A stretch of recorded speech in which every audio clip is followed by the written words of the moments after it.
Christine Lagarde, bonjour, bienvenue sur dans ce studio, donc sur l'antenne de Radio Classique. Bonjour. J'allais presque dire, c'est votre dernière interview de ministre de l'économie. On dit que vous allez aller aux affaires étrangères, associé au commerce extérieur, avec peut-être la haute main sur les sommets internationaux. Est-ce que tout ça est vrai? Ou peut-être à l'économie, ou peut-être ailleurs, ou peut-être nulle part. C'est le sort d'un ministre d'être, j'allais dire, un peu corvéable à merci, parce que c'est vrai qu'on doit travailler dur pour le pays, et qu'on peut être renvoyable ad nutum. Voilà. Mais sans la moindre indication, ce matin, par exemple, nous sommes là en direct à Radio Classique, vous ne savez absolument pas, soyez franche, pardonnez-moi cette admonestation, mais vous n'avez aucune indication sur votre avenir. Non, Guillaume Durand. Par le moindre coup de fil. Et vis-à-vis des auditeurs de Radio Classique, je suis d'une franchise absolue, je n'ai aucune indication. Mais est-ce que c'est gérable, ça, quand on prépare par exemple le G20 et quand on prépare l'avenir du pays sur le plan économique, de savoir qu'on est peut-être soit à la porte, soit ailleurs? D'abord, c'est tous les jours comme ça. Et c'est tous les jours qu'on doit aussi servir des politiques qui sont des politiques de long terme, avec des objectifs réguliers. Moi, je pars tout à l'heure pour Séoul pour travailler à ce G20 qui rassemblera les chefs d'État et de gouvernement autour de questions aussi fondamentales que l'ordre monétaire international. Donc ça me motive suffisamment et ça me concentre suffisamment sur l'objectif pour que je n'ai pas des états d'âme et que je ne me soucie pas des rumeurs permanentes qui abondent. Borloo, c'est terminé, semble-t-il. Ça, c'est à lui qu'il a. Enfin, c'est même pas à lui, c'est au président de la République de prendre sa décision. C'est lui qui est maître du temps, maître du casting et qui. Mais ça, on le sait, mais d'un point de vue politique, ça a quand même une incidence, parce que semble-t-il, Borloo est furieux, à la fois peut-être contre le président et surtout contre François Fillon, et il peut pointer à l'horizon l'idée quand même d'une candidature centriste à la présidentielle, ce qui ne serait pas très bon pour le président de la République.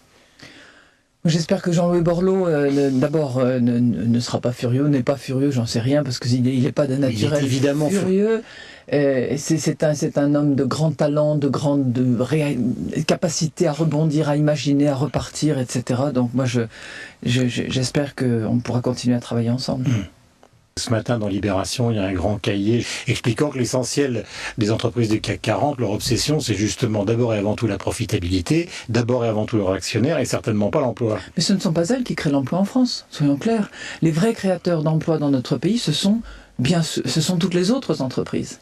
Les entreprises du CAC 40, elles ont fait quoi? Elles ont eu une stratégie mondiale qui consiste à concentrer des forces en France. Il y en a beaucoup qui ont par exemple des centres de recherche et développement, qui maintiennent de la valeur en France, qui en général protègent leur propriété intellectuelle sur sol français, qui accessoirement aussi embauchent. Il ne faut pas considérer qu'elles ne sont pas de grands employeurs, mais ce ne sont pas elles qui développent l'emploi en France aujourd'hui. Ce sont toutes les entreprises de taille intermédiaire. Ça, plus les rémunérations bizarres.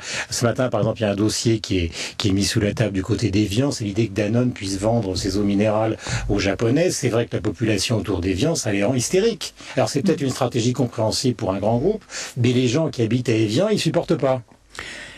Il faut encourager des stratégies, évidemment, qui maintiennent sur le territoire français des capacités de production, des capacités d'innovation. C'est ça qui est vraiment le capital pour ces entreprises que vous appelez du CAC 40. C'est indispensable qu'elles soient mondiales, c'est indispensable qu'elles prennent des parts de marché partout. Et quand vous regardez le nombre de champions français dans les 500 plus grandes entreprises du monde, on y trouve beaucoup de Françaises. On y trouve curieusement plus de Françaises que d'Allemandes. Félicitons-nous. Et il faut savoir aussi, certaines entreprises ont calculé, chaque fois qu'elles créent des activités hors de France, il y a un retour pour la France. Soit un retour sous forme de dividendes, sous flux financier, soit un retour sous forme de nécessité d'innovation ou de création de valeur sur le territoire français.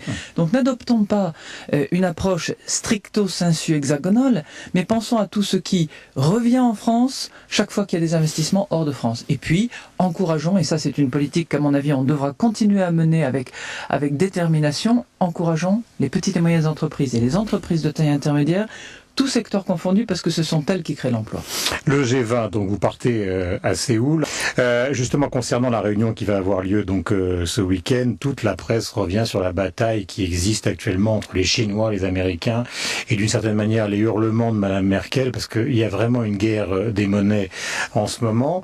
On ne voit pas, il y a beaucoup de sujets qui ont été aplanis, mais par contre cette affaire de guerre des monnaies, qui joue un rôle essentiel sur le commerce extérieur mondial, elle n'est absolument pas réglée. Est-ce qu'on peut faire quelque chose et qu'est-ce qui va se passer à Séoul? Ça ne sera pas réglé à Séoul, de mon point de vue.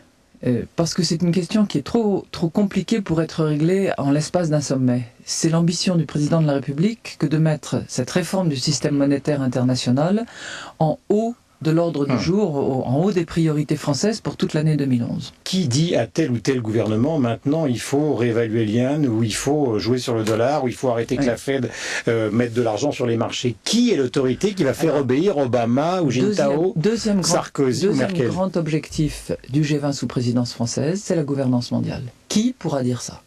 Est-ce que ce sera le G20? Et ça va être tout le défi de l'année 2011, de prouver que le G20 est pertinent, c'est-à-dire qu'il est crédible et qu'il sera efficace.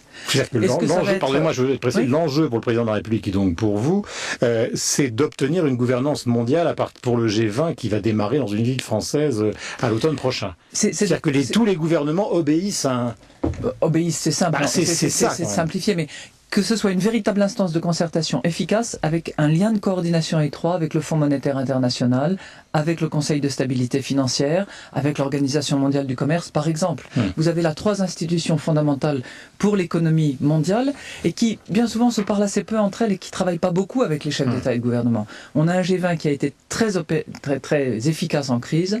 On est en sortie de crise, on subit les effets de la crise de manière très grave. Il faut que ce G20 soit pertinent, crédible, efficace. Et comment populariser justement l'importance pour les Français qui sont beaucoup plus préoccupés de social, et c'est normal, du G20 qui leur paraît une abstraction de dirigeants du monde? Mais c'est pas une abstraction. Il faut les convaincre. Écoutez, donnez-leur un argument que le G20 va avoir une incidence sur leur pouvoir d'achat, sur leur vie quotidienne. Très simple.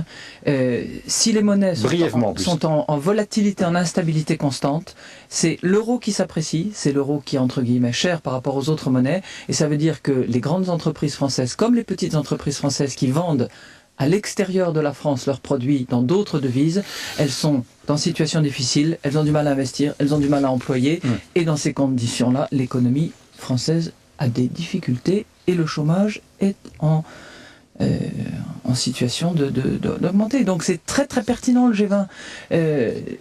Ramener de l'ordre dans les monnaies, c'est ramener de l'ordre dans l'économie française, c'est faciliter les décisions d'investissement, c'est faciliter les décisions d'embauche.